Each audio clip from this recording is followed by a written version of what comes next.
Hi there, welcome to the Ecommerce Nurse Podcast, our 14th episode. I'm Karina McLeod, ex-Amazonian consultant and founder of Ecommerce Nurse and Vendor Society. Today we're going to be talking about how to grow your brand outside of Amazon. We have a special guest, Chris Mead, the co-founder of CrossNet, the world's first four-way volleyball game. CrossNet combines elements of the childhood game Foursquare and volleyball in a competitive game to 11, win by 2. CrossNet is now available at Walmart, Target, Dick's, Academy Sports, Amazon, and 20 other retailers. So hi Chris, a big thank you for taking the time to come on our show. I'm really pleased that you could make it and talk to us about, share your story and also talk to us about the successes you've had in growing your innovative product. Thank you for having me on. I really appreciate it. Looking forward to it.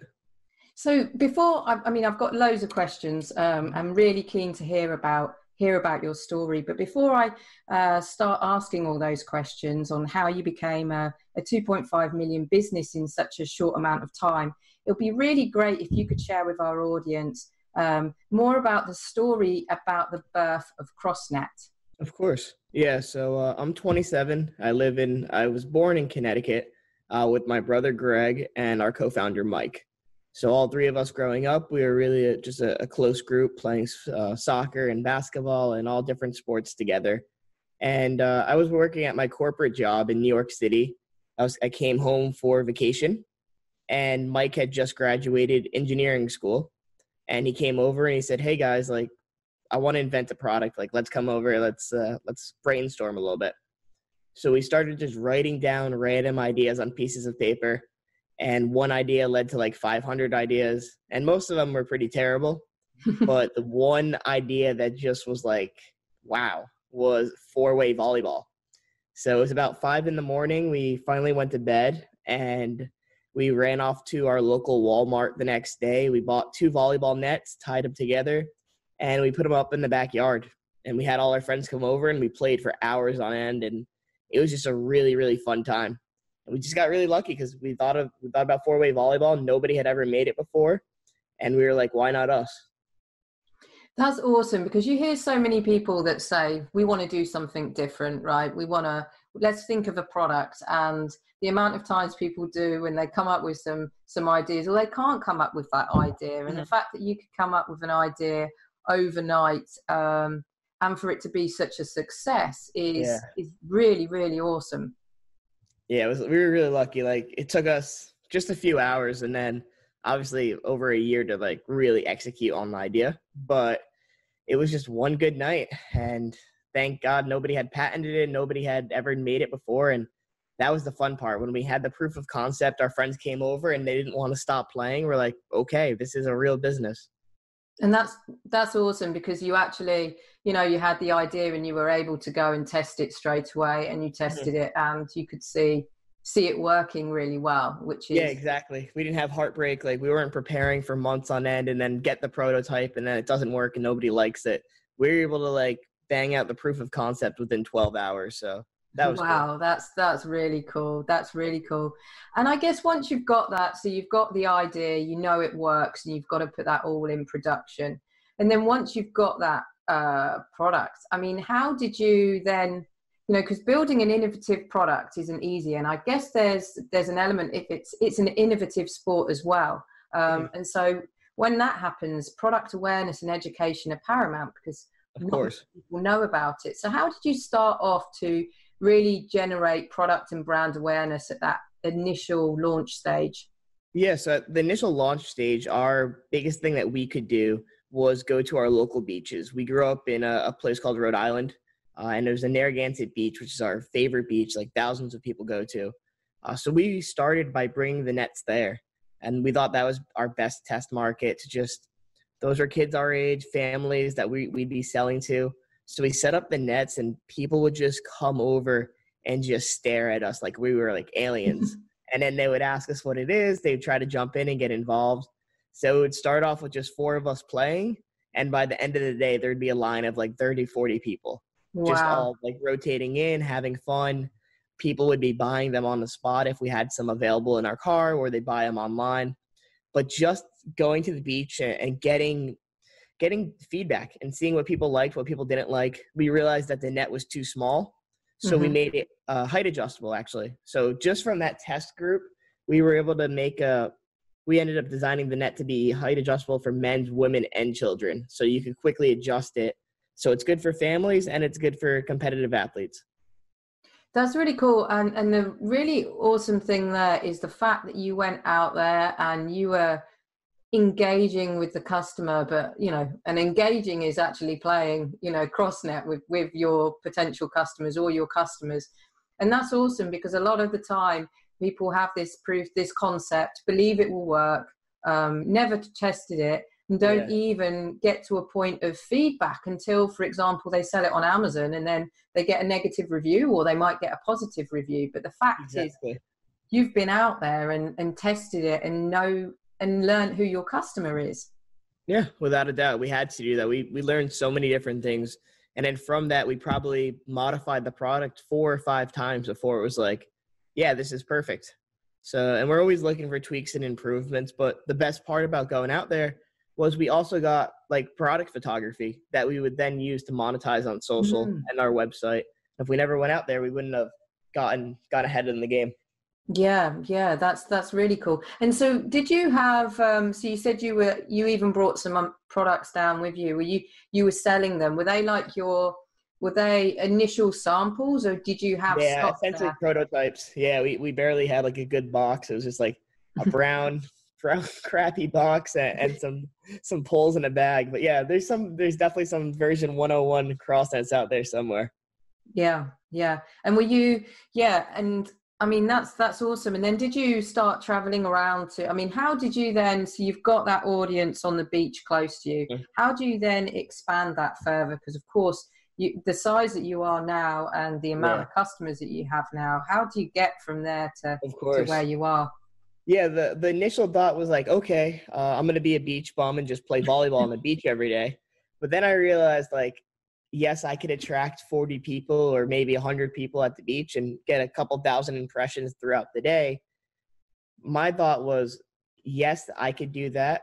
But if I spend more time getting the nets into customers' hands, they are going to go to the beach anyway and do the same thing I was going to do.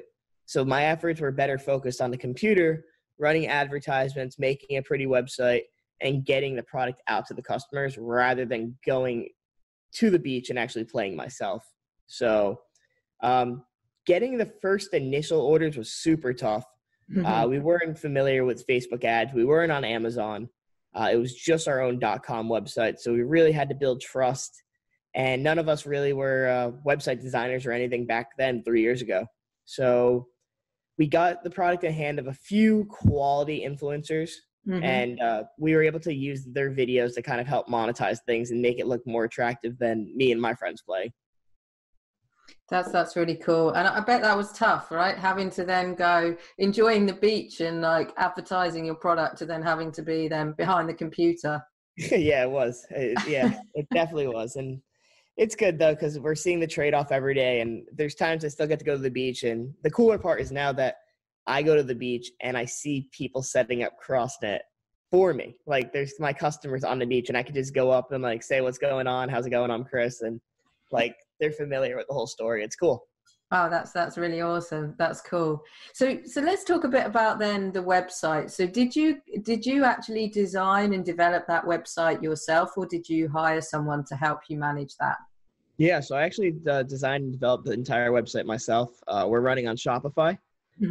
I wish I had CrossNet, the first version of the website, but it's grown leaps and bounds in the last 3 years. But yeah, so we built that whole website from scratch. Our whole goal is to direct traffic directly to our website and make it trustworthy enough and easily converting enough to steal away the sales from Amazon and also the big box retailers, but also be attractive enough to get the work from places like Target and Walmart and places that actually want to work with us. Yeah, definitely. And was that always was it first solely working with your website and then you went and expanded the distribution, or have you always been sort of knocking on other retailers' doors to expand at early stages? Yeah, well, our goal in the beginning was to go to retail, but that's anybody's like idea when they first start a company, and then you learn about margins and like having to have inventory and all that good stuff. So it wasn't realistic off the jump. We attracted all of our traffic to our website to get our sales. We still do that because we make more money on our website than we do anywhere else. Mm-hmm. So then eventually we got to the point where we had enough inventory in-house that we'd like to allocate some of it to the big box stores. Mm-hmm. So I started reaching out one at a time. And the first one was definitely the hardest one. That was Shields Sports out in the Midwest in the United States. And they have about 30 stores. So that was a very tough sell because they took a chance on us. But now it's like we have the data. People know our brand. So when I do send out emails to stores, it's a little bit more receptive now. I guess that's quite tough. I mean, I'm originally, I used to be a buyer, and I've been a buyer for, Amazon, a vendor manager at Amazon, but also a buyer for bricks and mortar. And I know how tough and grueling buyers can actually be. So I guess that can be, when you're not used to that, that's a big step as well. Oh yeah, it definitely was. It helped because I had prior to doing CrossNet full time, I worked at Uber, the headquarters in New York. I was a sales executive over there, so I had sales experience. I had cold calling experience, negotiation as well. So I wasn't going into the whole sales game completely cold. So it allowed me to really be able to make the connections and find like tips and tricks I could do, like adding people on LinkedIn and then sending them messages, not right away, but kind of giving them warm introductions to our product by posting in our timeline and making sure they see it, or having a friend tag them or something like that. So when I do reach out to these buyers, they are familiar with the product. And since we are the only one on the market and a patented game, they see it as a huge avenue for their market, and the outdoor sports game like unit is a bit boring right now. So our game's kind of like a fresh breath air for them. Yeah, that's really cool. And I guess and so really using the skills that you've had before and being able to put them to use as well as you grow your brand. Would you say, I mean, sales earlier on, was it split between the website or distribution, or did you really have to get a certain level of sales from your website before you then went knocking on the doors? Yeah, I think until we got to like the 500K mark, that's probably when we started like really seeing good success with retailers. We went from so whenever I pitch an idea to a retailer, a big box store, I normally always want to start small. One, because we're a self-funded company. It's not like we have tons of cash just to throw at inventory. And when you do work with these big stores, you don't get paid out for 30, 60, 90 days sometimes. Yeah. So it's all about that cash flow. So when I introduce these stores, I'll typically say, hey guys, let's start with you have 300 stores. Let's work with 15 of them. Let's pick the best beach markets and let's test it. That way you're not risking too much on your end as a buyer. And I think we could prove ourselves, and then we could scale. I'm not going in there with some crazy request being like, oh, I need to be nationwide tomorrow. It's like, let's start with the Miami market, and if it works, it works. And buyers have been really receptive to that. That's really awesome that you did that, because there's so many businesses, and I speak to evolving brands almost daily, and there are some out there that just almost want to take over the world from day one. But the fact is, I mean, being slightly risk adverse, being more cautious, as you say, being self-funded. It's not like you've got investors pouring money at you. You have to make sure that you're smart with those decisions. And in actual fact, it helped you grow your business, quickly, but in a way that works and suits you as well. Exactly. Yeah, completely. And we're super risk averse. And I know as much as I'd like to have my product sold in the store, I'm going to make more money on the website, and we're in the business to make money. So I would rather save the inventory for our .com website, start small and not jeopardize our cash flow, and have inventory tied up for 60 days and then not have money to grow the thing. We get paid out on our website almost same day. Like, it's just a better situation to always sell on our website. Yeah, definitely. And cash flow is, being a startup and a new business is can always be be tough, especially with the, as you say, these retailers with their long payment terms. So then with the website, so when you had your website up and running, were you then working off, you mentioned Facebook ads, were you doing Google ads, all kind of different type of PPC to generate traffic to your website? Oh yeah, of course. And we still do to this day. We've definitely learned a lot over time. But yeah, we run Facebook ads, we have Google ads, we have Bing ads, Google Shopping, YouTube ads, Pinterest ads, Instagram ads, Twitter ads. We just started doing banner ads and retargeting like that. Yeah, we do a ton of any type of advertisement form we can possibly do. We do it. And if we don't see a return on it, if we make a campaign and it's losing us money, we cut it immediately and we'll reallocate those funds elsewhere. Awesome. And do you find there's a channel that's particularly more successful than others for your business? Yeah, right now Facebook is just simply because of the numbers that it could hit. We'll see days where we'll get thousands, if not like 5,000 page visitors sometimes to the website, which is crazy. So we're seeing that our target demo, as much as we thought it was going to be millennials and like 25, 30-year-olds, it's actually parents looking to buy this game for their children. And then the children play and they have a blast. So it's either they're buying it for their kids as a gift, or their kids are playing it in school and then coming home and saying, Mom, Dad, I need you to buy this.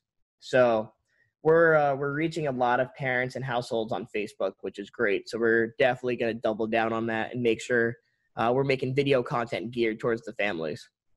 That's awesome. And that's awesome that you're adapting based on, because, you know, I speak with many brands that go, well, we've created this product for this customer, but it doesn't end up being that customer. But don't adapt the product then to the actual customer, because it's almost like they still want it to be to the customer that they originally planned, you know?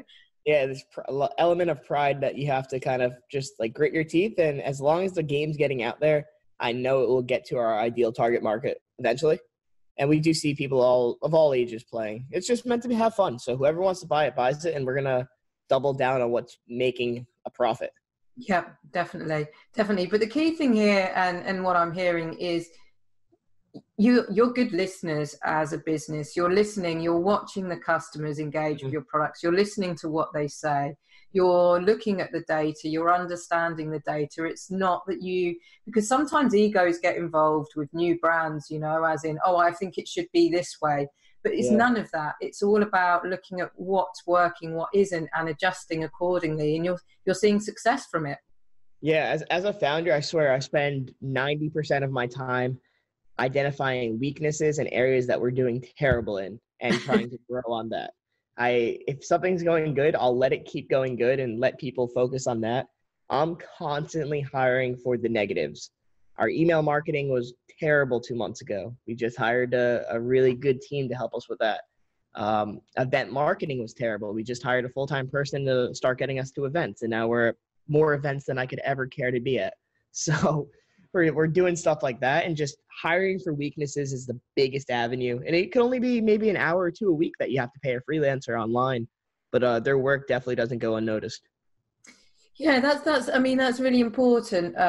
Well, you know, as you say, is, you know, a lot of people will sit there and think, oh, CrossNet, hugely successful. Oh, wow, you grew to this amount in a couple of years. And a lot of the time people don't necessarily know that the barriers that you had to get through and the challenges that you've gone through and the tests that you've done and everything. And it's really cool that you're assessing that. As long as you pat yourself on the back and say you've done a good job, though, because you've definitely to where the business is. But you've raised an interesting point there as well, as in hiring for I can't remember exactly what you said, but hiring for your weaknesses. Yep, exactly.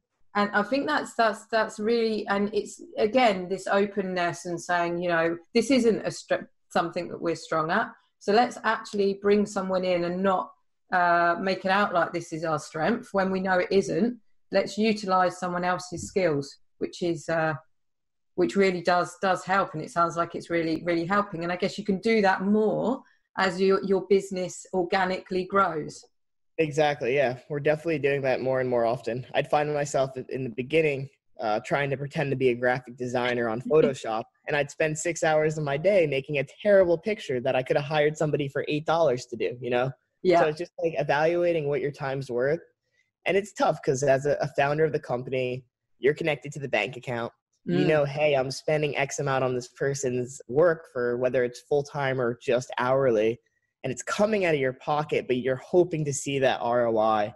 And it's hard to be like, did this picture I paid $200 for a graphic designer to make, did it bring me back more than $200? But overall, just upping up the branding, I have definitely seen a huge leap in sales and just like growth of the company since we started investing in these weaknesses. That's awesome. That's awesome. And the branding as well, because of course, when you have success comes with copycats. But as you mentioned, you've patented the game, and you've kind of covered your tracks there as well. Yeah, exactly. So it's a good feeling. I'm sure competition may come up or alternatives of the game or something like that. But right now we're just riding this high, and it's really, really cool. And we're going to take advantage of it as long as we can. Definitely. And you mentioned a bit earlier about influencers. So do you have like ambassadors of your product around the US? Yeah, we do. We're working slowly and steadily on building that out a little bit more than we currently have. But essentially what we have is we'll have ambassadors at large colleges across the country, and then they'll kind of be the poster boy for CrossNet at their school. They'll try to get it into their intramural programs or involved on campus, maybe set up in the quad. So it's really just trying to get it at a school level where there'll be thousands of impressions every day. Mm-hmm. And then we also have another model where we'll have ambassadors buy inventory and then resell it. So we'll give it to them at like a wholesale cost, and then they could sell it to their friends and just make some money on the side. So we see a lot of people messaging us saying, hey, I have like 10 friends who want to buy this.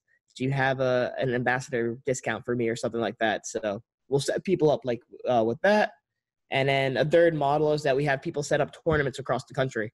So we had a tournament that we set up in Alberta, Canada, actually in March. So we're going to be going up to that. So that would be a really cool time. Awesome. So yeah, you're doing a lot. So it's not just about, solely focusing your business online. It's you're doing more activities, but you're expanding on that. So you've seen the success you had when you guys were on the beach, and now you've got more people doing that on the beach, and then tournaments. And as you've mentioned, going into schools and everything, you're not only creating an awareness of your product, but there's an awareness of that sport as well. Of course. Yeah. And growing the sport's the biggest thing right now is like education on the game. How do you play? What are the rules?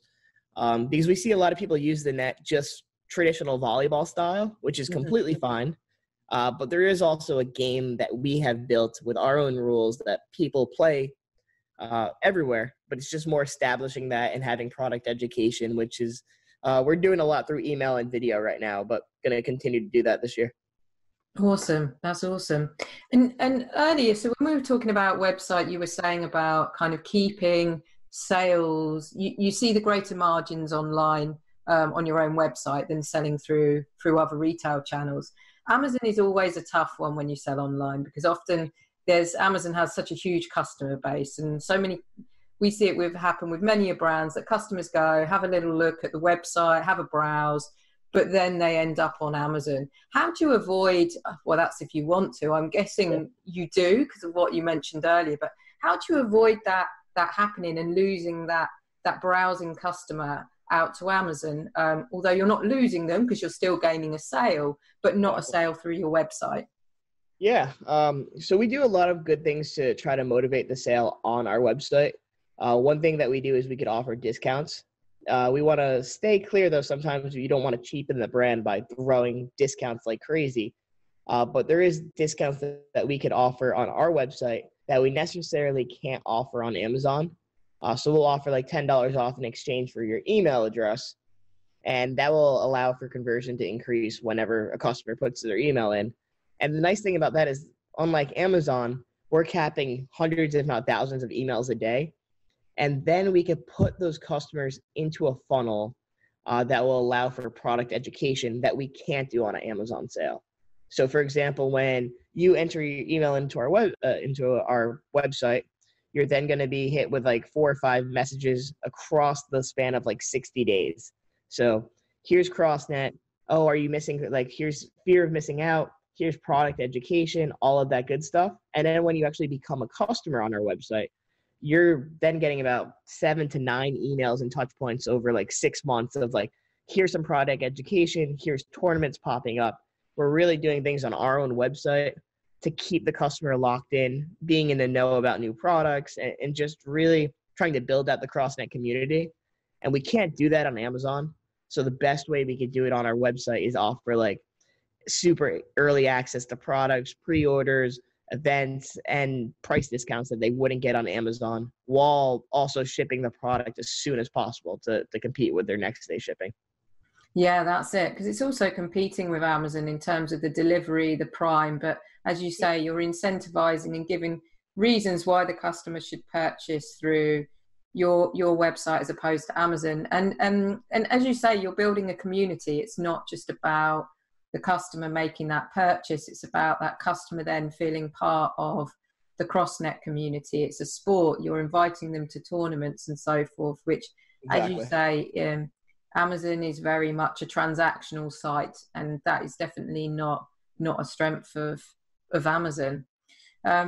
So you've spoken. You mentioned earlier you were quite critical. How you're quite critical of yourself, or not yourself, but your business in terms of what isn't working and where improvements need to be made. So you've obviously had a lot of successes as well. So is there anything like you really thought would work in terms of a strategy that you had, and then once you tried and tested it just implemented it just didn't go as planned?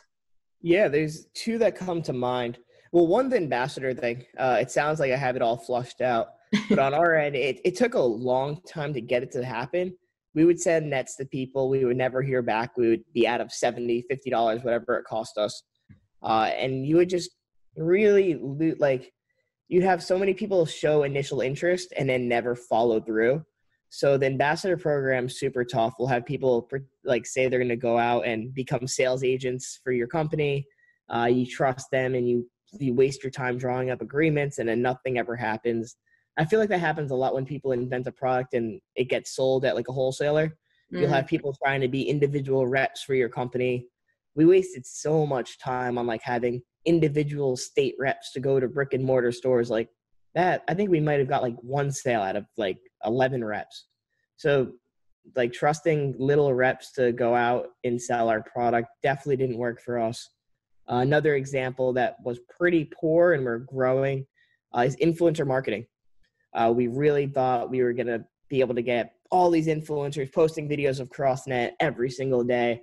And we ended up sending out like dozens, if not hundreds of nets to influencers, and only a few of them actually going through with it and setting up the net. Because it takes a little bit of work, right? You got to drive to the beach. You got to set up the net, which could be 10, 15 minutes sometimes. You got to have 4 friends. You got to have a camera guy. And it also can't be freezing cold because right now it's February. So yeah, a lot of hope and a lot of not follow throughs on that. So being more selective on the influencers and even drawing up agreements, like contractual agreements, has helped us actually get the content. That's interesting because, yeah, sort of you mentioned, there is the expectation that, you know, if someone receives a sample or agrees to be an influencer almost, that they'll follow through, right? And it's quite disheartening and frustrating if you're sending out all these samples and people aren't really sort of sticking to their word or not able to deliver what you had hoped. Yeah, it is definitely disheartening. And as we become a bigger and bigger company, people are respecting it more and more. They know who we are. And the coolest part now is that we're seeing our childhood heroes message us to become influencers. So we have people in the NBA who, like, me and my brother grow up like watching them or wearing their basketball jerseys, messaging us asking for CrossNet for their kids. And we're like, yeah, just send us a video. They're like, yeah, we got you.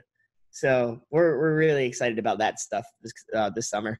That's awesome, and interesting how, you know, from the early days when you mentioned that, and to once your brand becomes successful, it's almost like this shift in. Yeah, it flips. You literally Yeah, you go from desperation to be like in the power position. It's crazy because now like you definitely. cold email somebody, they're like, of course I've heard of CrossNet.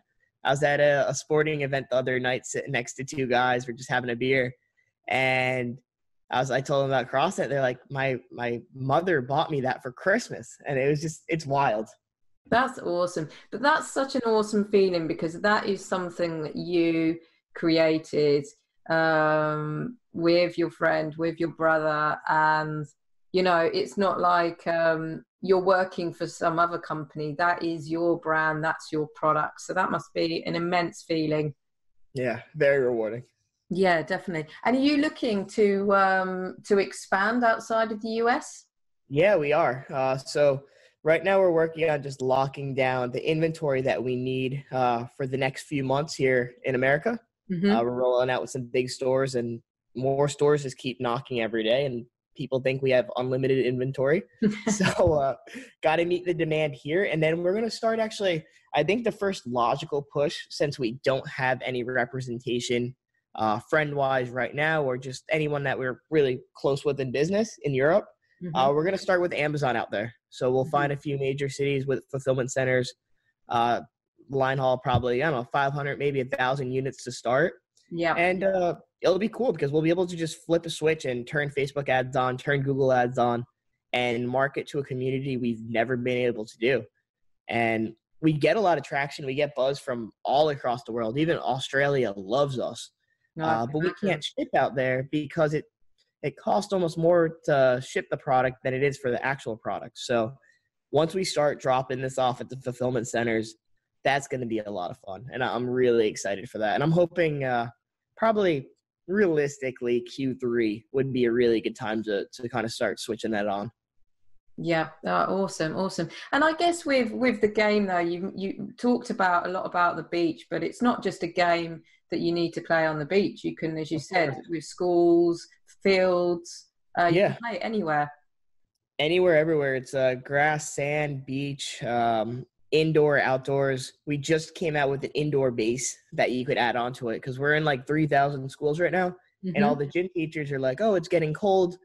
We need to play inside in the gym. And volleyball teachers and coaches want to play in the gym as well. Yeah. So we just released the indoor base. Going to start shipping inventory out March 3rd. So that's going to be really cool. Awesome. That's really cool. And with you being such, and then just my last question, with you being such a known brand now, are you finding people knocking on your door wanting to invest? Yeah, we definitely are. We're having investors reach out to us, banks just trying to get us to finance whatever we need. But right now, like things are good. We have no debt. We haven't had debt in almost a year. Uh, Awesome. we have employees on the payroll. We have freelancers. We're getting paid. Um, Money's coming in, and money's expected to come in with those net 60s and net 30s. So things are good. I really don't see a need for an outside investor right now and give away any part of our company. That's awesome. That's awesome. And because so many people will do, and that's great that you've been able to do that. And that makes your business even more of a success because there's so many businesses that have become a success because investors have thrown money at them. But to become a successful business based on it being self funded is a really strong, and it's really an inspiring story as well for those looking that might have an idea and want to set up their own business. Your story is definitely one of those. So it's been fantastic having you on our show, and I'm sure you've definitely inspired me, but a number of our listeners listening to this podcast. I do have one last question before you go, and that's really, if you were to give one tip to someone that has an idea and they want to launch that idea or brand into the market, what would that be? It would simply be just to get started and stay as frugal as possible. Mm. Don't buy applications on your website that cost more than the money that you're making. I see people spend hundreds of dollars on apps on Shopify, spend thousands of dollars in marketing or $10,000 in product photography. keep it simple. Just get the product, ship it out to the customer, take some nice pictures on a camera, hire a friend who's an Instagram photographer, and it's really easy. Not easy. It's affordable to be a product and sell a product in 2020. You don't need to overcomplicate it and just simplify it. And then when you start getting the cash, then scale it and make it more prettier and grow the brand. But just getting started and staying frugal is the best thing I could suggest. That's a great tip. And that even more so because you do see so many people that have the idea and then they go to town with that idea, but they haven't even really tested that idea and spend so much money on that. But actually, as you've mentioned, you try and test, you adapt. And so you want to be able to be flexible and not thrown loads of money at something that you might have to then adapt a few months down the line. Of course. Yeah, we see product changes all the time. Even for us, we've changed our packaging. We've had to rebox things. We've changed our complete, the product itself. So you definitely don't want to lock into too much inventory to start. And you definitely don't want to invest in too high quality of camera footage and videos and photography. I mean, we're a multi-million-dollar company at this point, and to date, we've still never spent more than $500 on a video. That's really cool. That's really cool. Well, thank you, Chris. You've been an amazing guest today, and thank you also for sharing your story, which, as I said, I've definitely found inspiring, and I'm sure our listeners will do too. So thanks once again for coming on today's show. I appreciate you having me on. Thank you.